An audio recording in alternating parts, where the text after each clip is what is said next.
Son fenómenos misteriosos que han capturado la imaginación de los que creen en los ovnis e impulsado investigaciones gubernamentales secretas. Era un objeto gigantesco, de 300 metros de diámetro, e hizo unas maniobras muy extrañas. Pero estos no son los fenómenos paranormales que tanta publicidad reciben en Estados Unidos. Estos avistamientos de ovnis ocurrieron en un país que durante años ha vivido en el mayor de los secretos. Aunque no lo reconozcan, el gobierno y el ejército rusos se toman estos fenómenos muy en serio. Han estado mintiendo a su propia gente. OVNIs en la Unión Soviética. Mayo de 2002. En una región remota situada a 150 kilómetros de Moscú, un equipo de investigadores del Kosmopoisk, un grupo que estudia avistamientos de ovnis, busca señales de actividad extraterrestre. Vamos a adentrarnos en el bosque. Según la gente de los alrededores, ese es el destino al que se dirigen distintos tipos de ovnis. Los ufólogos soviéticos empezaron a actuar en los años 60. Aseguran que durante décadas, miles de ciudadanos han sido testigos de la aparición de objetos inexplicables en el cielo de Rusia.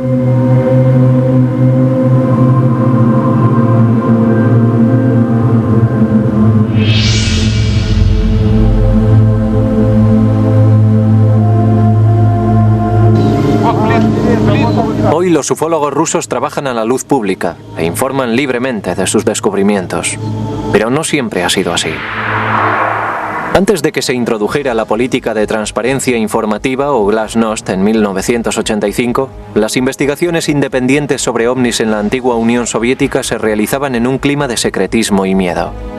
En ciertos momentos, el gobierno soviético adoptó la política oficial de negar la existencia y la actividad de los ovnis y prohibió que nadie informara de lo contrario. La investigación sobre ovnis en la Unión Soviética fue un asunto muy complicado, porque teníamos que luchar contra el secretismo del gobierno. Mientras tanto, el gobierno soviético desarrollaba sus propias investigaciones secretas sobre ovnis. Sabemos que el gobierno ruso estudió los ovnis en secreto durante 40 años. Sabemos que se lo tomaron muy en serio. También sabemos que ha habido varios intentos, incluidos algunos muy recientes, de correr un velo sobre este tema y decir, es todo una gran mentira. Los resultados de la investigación más exhaustiva sobre el fenómeno ovni realizada en secreto por el gobierno soviético se hicieron públicos en el año 2000. La investigación empezó en 1978 y se extendió durante 13 años. El equipo de investigadores estaba formado por científicos y expertos militares y era totalmente clandestino. La colaboración entre la Academia de Ciencias y el Ministerio de Defensa no se hizo pública. Nadie reconoció oficialmente la existencia de esos estudios en los que participaron organizaciones secretas. La investigación debía tener un carácter secreto.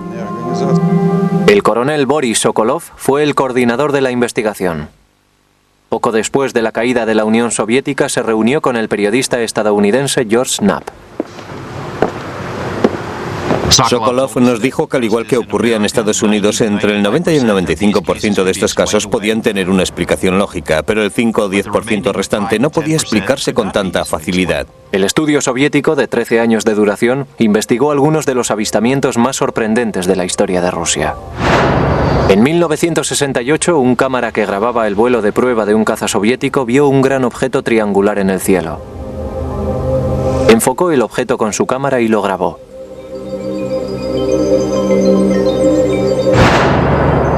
En 1977, un extraño fenómeno aéreo lanzó tentáculos de luz sobre la ciudad de Petrozavodsk. Hay quien asegura que los rayos hicieron pequeños agujeros en los cristales de las ventanas y en el cemento. En 1982, el personal militar de una base de misiles balísticos intercontinentales vio varias esferas brillantemente iluminadas sobre sus cabezas. Segundos después, una luz de advertencia indicaba que un misil estaba en posición de preparado para el lanzamiento. ¿Pudo un ovni haberse acercado tanto a la base como para desencadenar un ataque nuclear? Los avistamientos de ovnis en Rusia no se limitan al pasado más reciente. Los informes sobre objetos voladores de aspecto peculiar se remontan a hace siglos. Sin embargo, no se emprendieron investigaciones oficiales hasta principios del siglo XX, cuando un acontecimiento de proporciones épicas exigió un análisis más profundo. Tunguska, 30 de julio de 1908. La calma matinal de esta remota región de Siberia se vio interrumpida por una explosión que se oyó a miles de kilómetros de distancia.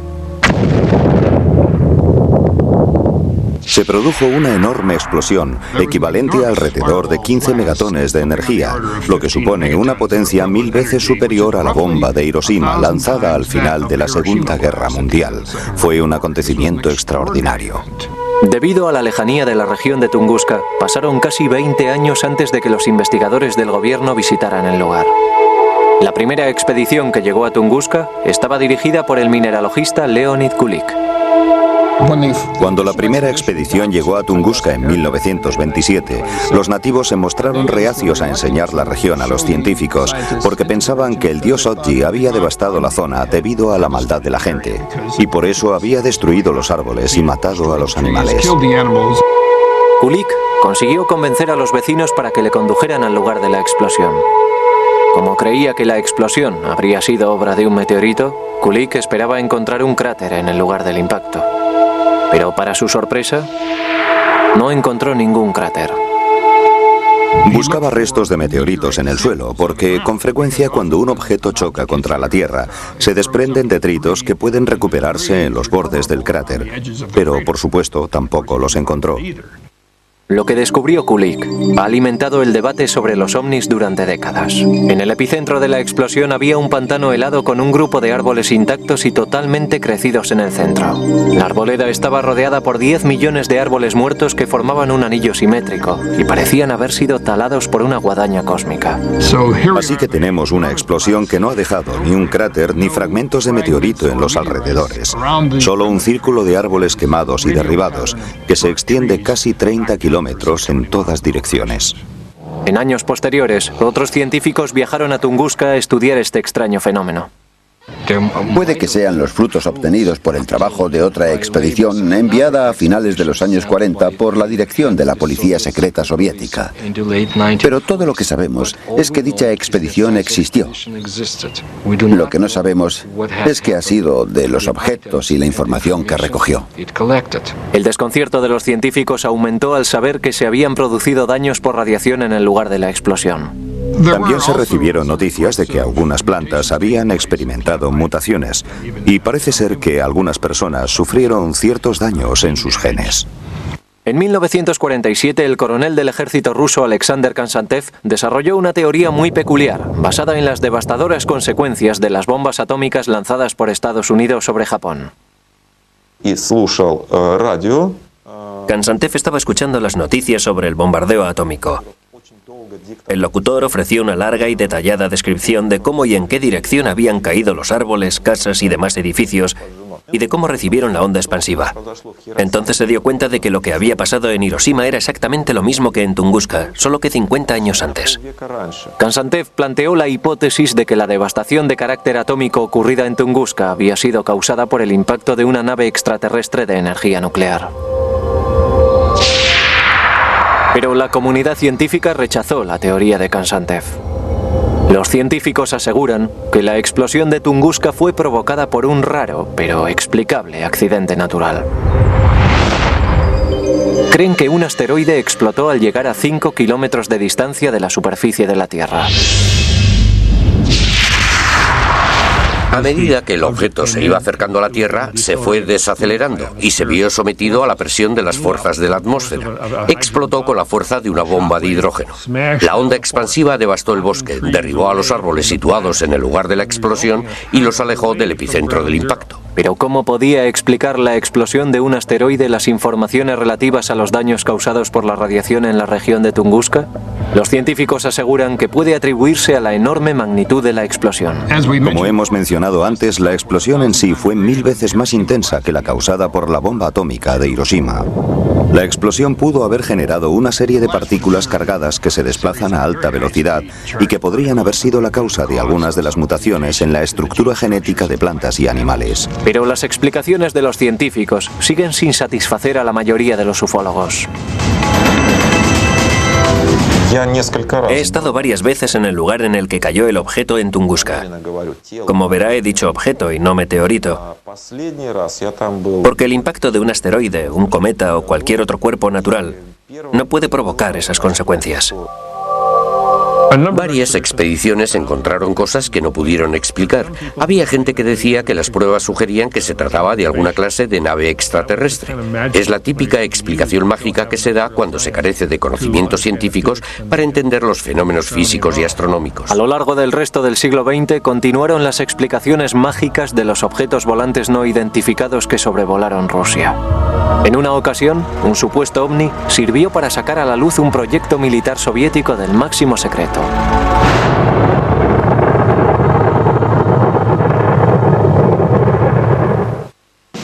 Estamos en 1948. La Segunda Guerra Mundial ha terminado, pero la Guerra Fría acaba de empezar. El líder soviético Joseph Stalin ha iniciado el bloqueo de Berlín e insta a sus científicos a desarrollar un arma nuclear que rivalice con la bomba atómica estadounidense. Hay quien asegura que fue durante este periodo cuando Stalin empezó a interesarse por los ovnis. Se dice que su interés creció debido a los informes recibidos sobre un fenómeno ovni que tuvo lugar en Roswell, Nuevo México.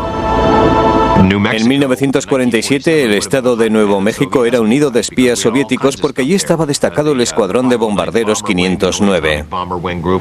Parece ser que Stalin ordenó a Sergei Korolev, el fundador del programa espacial soviético, que analizara la información relativa al supuesto accidente de Roswell y le comunicara sus conclusiones. El señor Korolev llegó con una respuesta. Sí, los ovnis existen. Y no representan una amenaza inmediata. Tras evaluar toda información que había recopilado sobre Roswell y los ovnis, Korolev llegó a la conclusión de que los ovnis existían y que parecían ser naves controladas por seres inteligentes.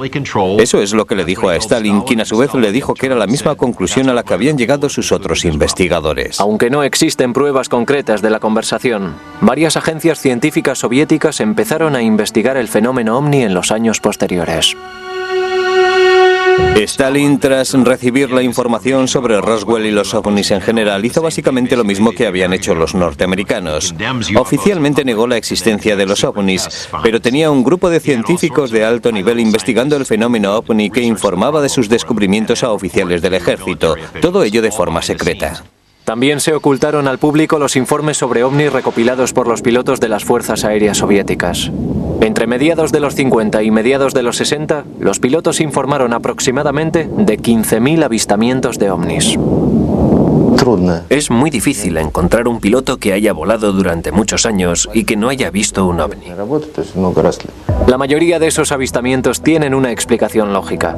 En unos años de desconfianza entre ambas superpotencias eran habituales los vuelos de aviones y globos espías estadounidenses sobre cielo soviético. Pero el periodista de investigación George Knapp considera que algunos de los avistamientos de los pilotos no son tan fáciles de explicar. Hubo 40 ocasiones en las que aviones de guerra soviéticos recibieron órdenes de perseguir a ovnis. No estamos hablando de inversiones de temperatura, ni de globos meteorológicos, ni de bolsas de gas. Estamos hablando de naves flotando sobre el espacio aéreo ruso. A pesar de que los pilotos seguían informando de la presencia de objetos extraños en el cielo, ninguno pudo ofrecer pruebas tangibles que apoyaran sus declaraciones. Pero en 1968 las cámaras grabaron un supuesto avistamiento ovni sobre el cielo de Riga, Letonia. Mientras el equipo de filmación de una película de propaganda grababa el vuelo de prueba de un caza de intercepción, el piloto notó que un objeto extraño volaba a gran altura.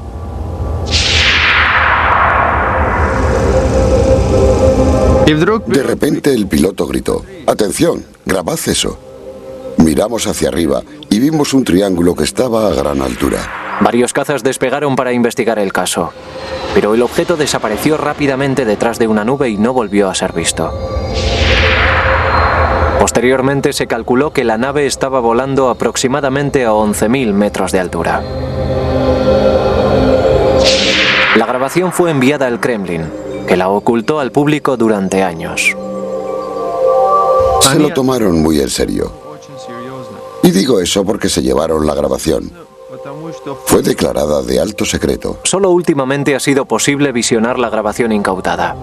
Mientras algunos expertos aseguran que la grabación es una prueba concluyente de la existencia de ovnis, los escépticos defienden que fuese un globo de investigación de origen francés. Mientras el secretismo envolvía todas las investigaciones gubernamentales sobre el fenómeno ovni, un ejército clandestino de ufólogos soviéticos empezó a formarse en la Unión Soviética. También ellos mantuvieron sus estudios en secreto. Los rusos que estudiaron a los ovnis durante ese periodo aseguran que se sentían seriamente amenazados por el gobierno soviético, puesto que estaban haciendo algo que su gobierno desaprobaba. La persona que encabezaba el equipo de investigadores civiles era Felix Siegel, considerado el padre de la ufología soviética. Felix Siegel era un científico soviético. Era doctor en matemáticas y astronomía en el Instituto de Aviación de Moscú.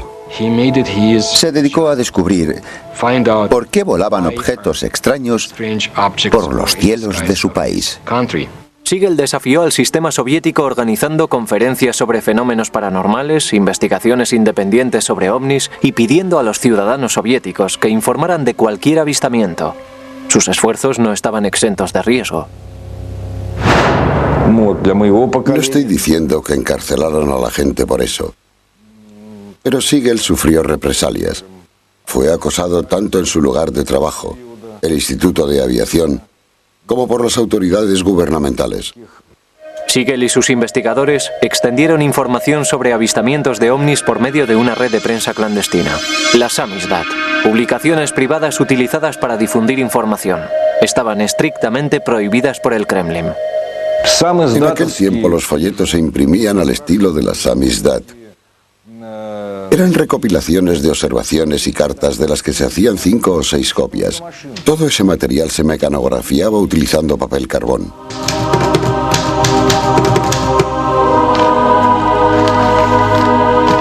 Las publicaciones Samizdat las distribuían mensajeros de confianza que llevaban las copias en secreto de una persona a otra.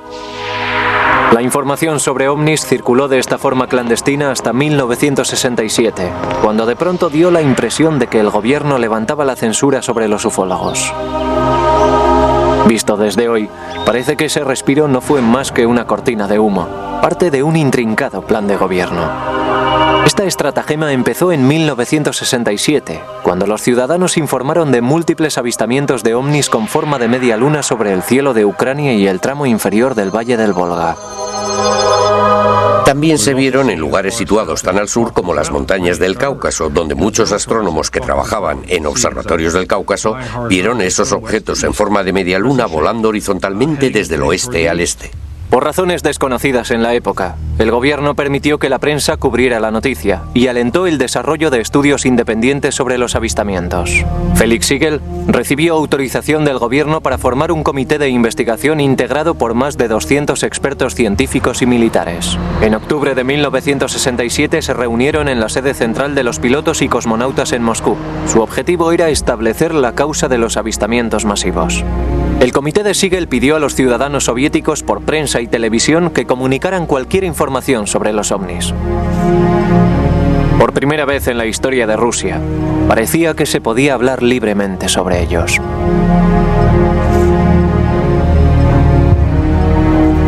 Fue como un soplo de aire fresco.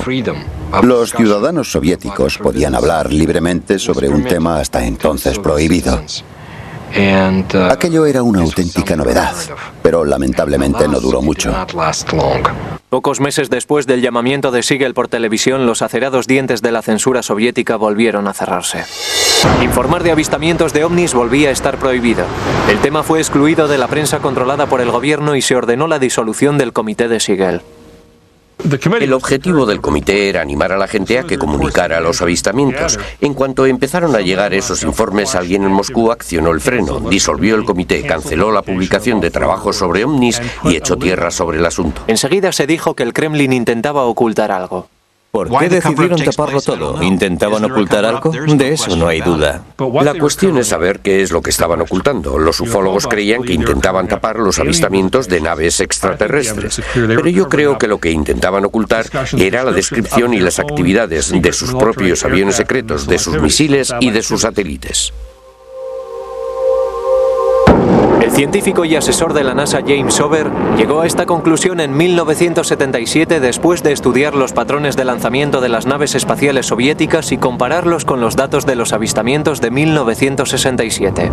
Según él, los objetos en forma de media luna avistados en el cielo no eran de naturaleza extraterrestre, sino que podían ser atribuidos a las pruebas secretas de un nuevo misil soviético.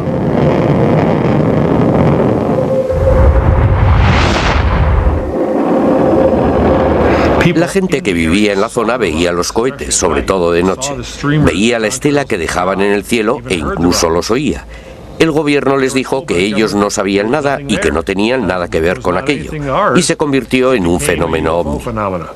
Posteriormente bautizado por el Pentágono como Sistema de Bombardeo Orbital Fraccionario, los soviéticos tenían una buena razón para mantener esas pruebas en secreto.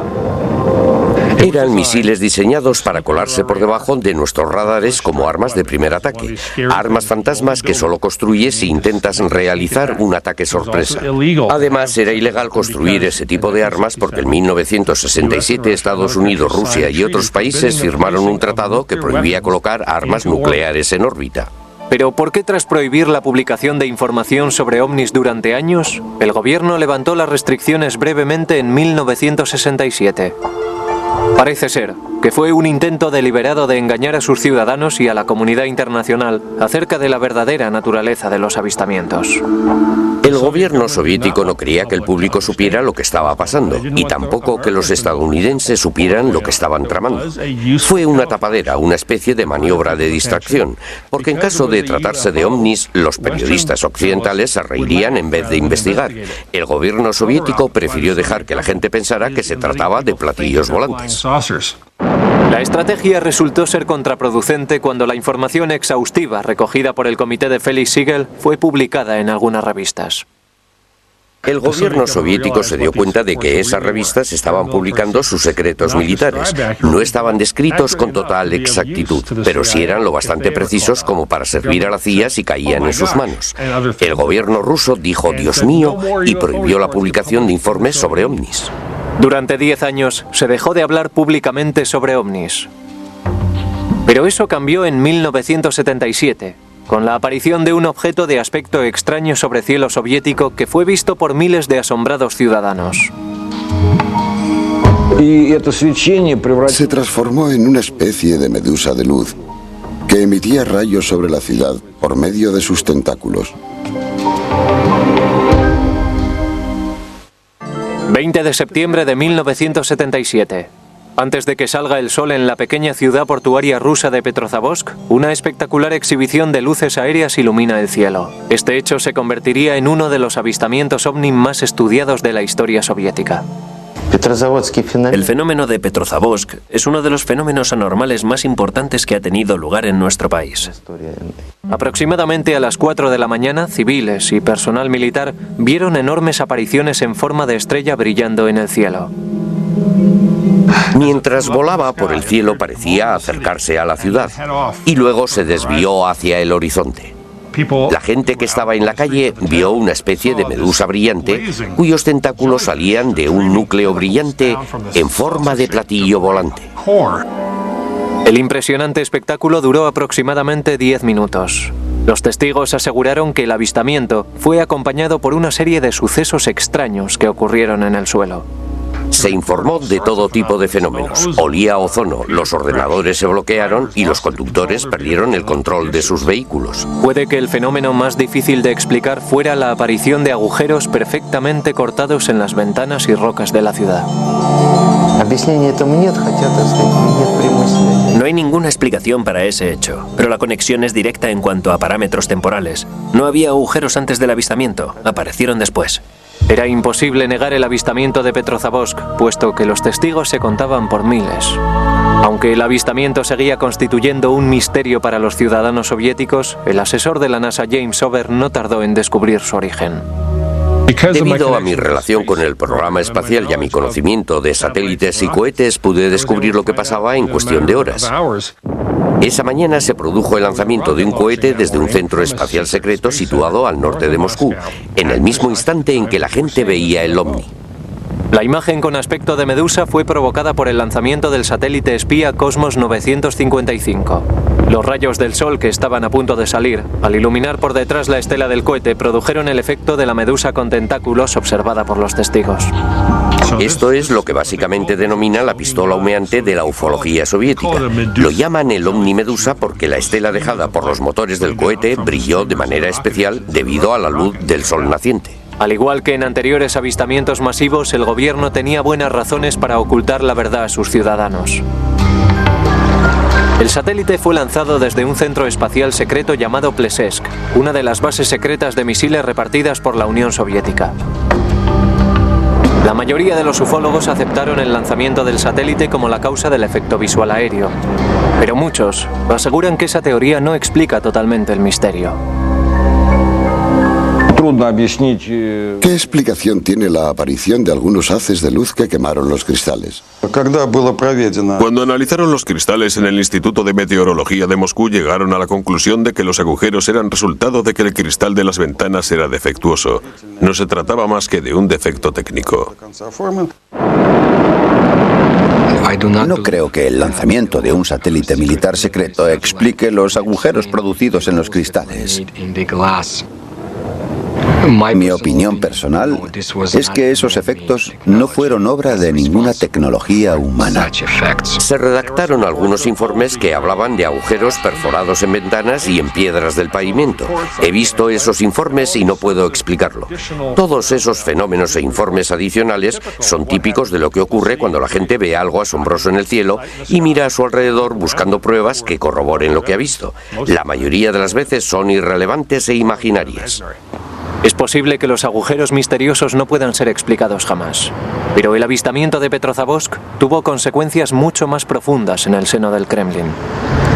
El resultado final de este avistamiento fue la decisión del gobierno soviético de crear un programa secreto para estudiar a los ovnis. En las semanas que siguieron al avistamiento de Petrozavodsk, varios países europeos, preocupados por la naturaleza del hecho, pidieron explicaciones a la Academia de Ciencias Soviética. En respuesta, la Academia de Ciencias solicitó permiso al Kremlin para iniciar una investigación de máximo secreto sobre sucesos anómalos.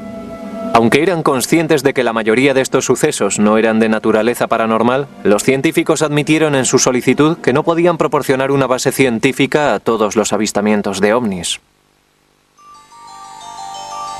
La Academia de Ciencias tampoco puede ignorar ni explicar fenómenos paranormales similares al observado en Petrozavodsk en septiembre de 1977. El programa fue organizado para demostrar que no conocíamos las respuestas a esas preguntas y que las estudiaríamos desde un punto de vista científico. Así fue como empezó su trabajo en la Unión Soviética el programa científico oficial para estudiar fenómenos anormales y objetos volantes extraterrestres.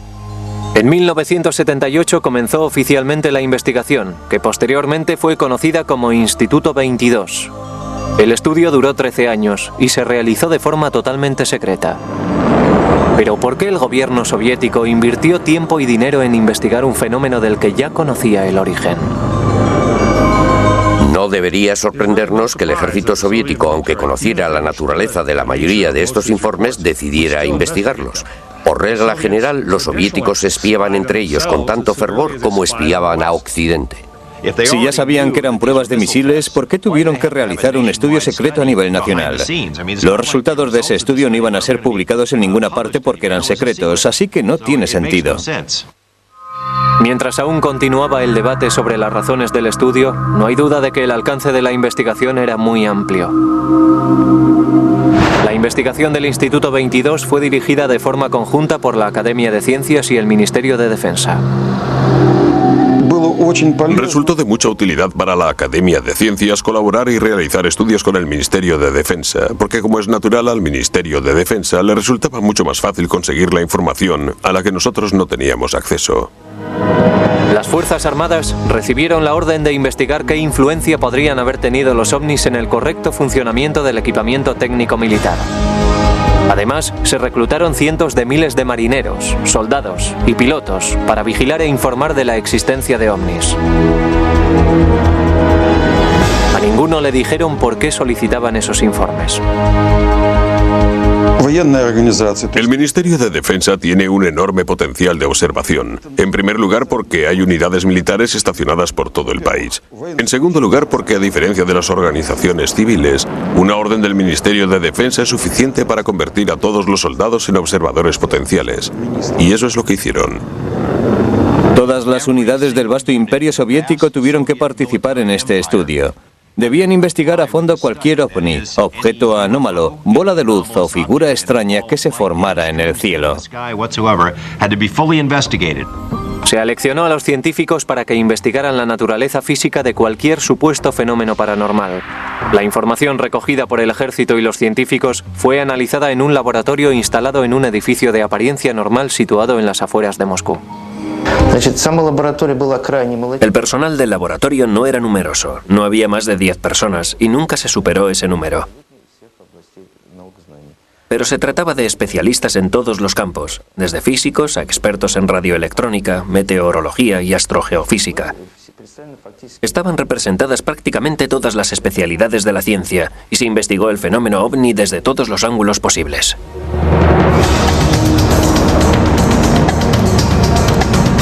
Seis años después de iniciada la investigación, el Instituto 22 recibió la orden de estudiar un hecho que pudo haber tenido consecuencias mundiales.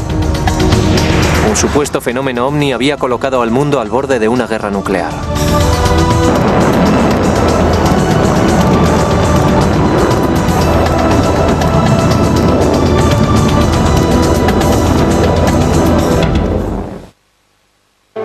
A principios de los años 80, las relaciones entre la Unión Soviética y Occidente eran muy tensas.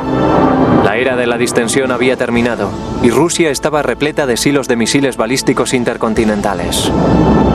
En todos ellos había armas nucleares que apuntaban a Occidente. Fue en uno de esos silos en el que un fenómeno ovni provocó el pánico nuclear. Hoy este silo de misiles situado en Ucrania está abandonado. Fue desmantelado en cumplimiento del Tratado de Reducción de Armas Nucleares firmado por Estados Unidos y la Unión Soviética. Pero en 1982 algo fue terriblemente mal en este silo.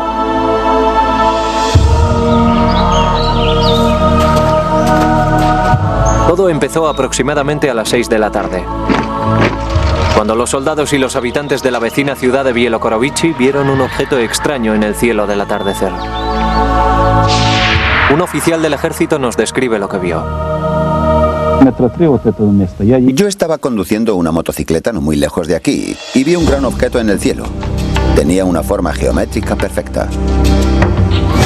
En ese mismo momento, en el interior del silo, una luz de emergencia indicaba que un misil nuclear estaba en modo de lanzamiento. El testimonio más revelador es el del oficial de comunicaciones, quien dijo que de alguna manera algo había introducido el código correcto. Pero Moscú no había ordenado ningún lanzamiento, ni ninguna persona del búnker había tocado el panel de control. Durante 15 agonizantes segundos los técnicos intentaron por todos los medios detener el lanzamiento. De pronto, sin ninguna explicación, la secuencia de lanzamiento se abortó. Estaban preparados para el lanzamiento. El ovni desaparece y el módulo de control de lanzamiento vuelve a su posición normal. ¿Pudo un ovni haber interferido con el control de lanzamiento de un misil nuclear? Un equipo de investigadores del Instituto 22, el equipo secreto de investigación de ovnis financiado por el Estado, se desplazó inmediatamente a la base de misiles. En un periodo de tiempo muy corto, exactamente mediodía, establecieron que en una base aérea cercana se había realizado un ejercicio de prácticas militares. Los investigadores descubrieron que el avistamiento tuvo lugar al mismo tiempo y en el mismo lugar en el que el ejército estaba probando unas bengalas. Lanzadas desde unos aviones, las bengalas proporcionaban entre 5 y 7 minutos de iluminación. Eso explicaba el extraño espectáculo que se había visto en el cielo. Pero ¿quién activó la secuencia de lanzamiento nuclear? El hecho de que la situación de emergencia coincidiera con los efectos luminosos descritos es una coincidencia muy curiosa, pero no deja de ser una coincidencia. Desmontaron concienzudamente el sistema de control de los misiles y lo volvieron a montar, pero no encontraron ningún defecto. No fue solo un fallo eléctrico, algo introdujo los códigos de lanzamiento correctos. Eso es algo que no sucede todos los días. Nuestro gobierno nos dice que los ovnis no representan un peligro para la seguridad nacional. El gobierno ruso le ha estado diciendo lo mismo a su país. Están intentando confundirnos. Este incidente es una muestra clara de que los ovnis pueden poner en peligro la seguridad nacional. Tras examinar el episodio del silo de misiles balísticos intercontinentales, el equipo de investigadores del Instituto 22 continuó analizando varios avistamientos producidos por todo el país. Entre los testigos que habían visto ovnis se encontraban algunos que habían disfrutado de un lugar de observación privilegiado, los cosmonautas.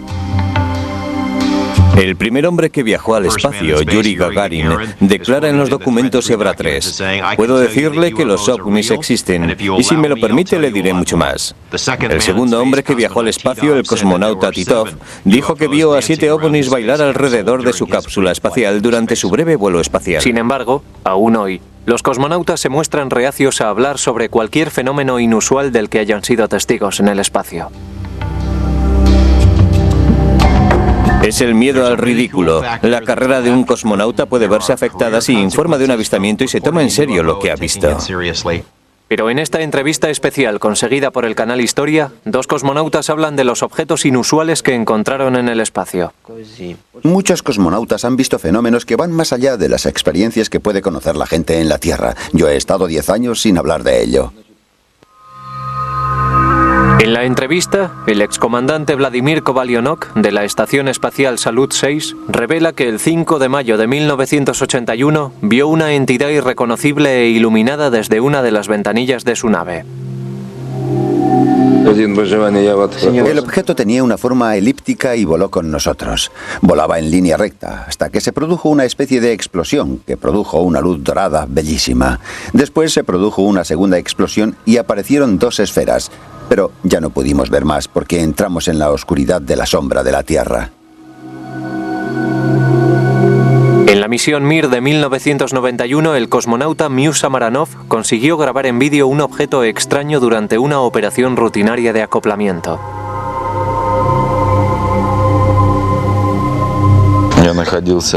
Estaba mirando por la ventana más grande. Estaba justo enfrente de mí. Yo estoy familiarizado con toda clase de naves espaciales, pero esa era diferente. El debate sobre los avistamientos realizados por cosmonautas y astronautas estadounidenses sigue vivo.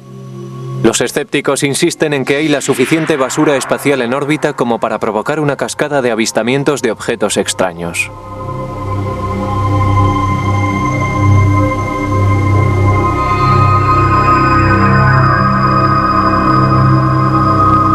Mientras los cosmonautas seguían con sus vuelos espaciales, la Unión Soviética experimentó muchos cambios en la década de los 90. Tras el derrumbamiento de las murallas del comunismo, el ufólogo estadounidense George Knapp viajó a Rusia con la esperanza de descubrir los secretos que ocultaban los soviéticos sobre encuentros con extraterrestres. Lo que encontró fue sorprendente. Conseguimos acceder a cientos de páginas de información clasificada.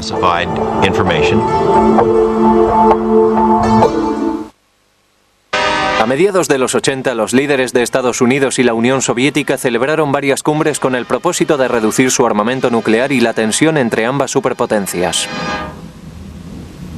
Poco después de una de esas reuniones, el presidente Ronald Reagan declaró que Mikhail Gorbachev y él habían hablado sobre los encuentros con extraterrestres. I couldn't help but say to him, just think how easy his task and mine might be in these meetings that we held.